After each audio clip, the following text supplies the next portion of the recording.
بەناوی خوای گەورە میهرەبان ئەمە وەکو ئەنجومەنی خەلیفانی کۆمەڵی ئیسلامی هەستان بە سازداری ئەوانەخوانێک بۆ کۆمەڵێک کادیر و ئەندامانمان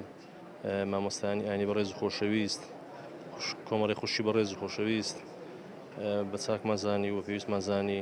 لە خزمەتیان دابین و خزمەتیان کرد و بە میوانداری بەڕێزان مامۆستا شوان ڕابەر ئەندامی سەرکردایەتی و بەڕێز مامۆستا فەتحوڵڵا بانخوازی شاری خەلیفان و دەوروبەری.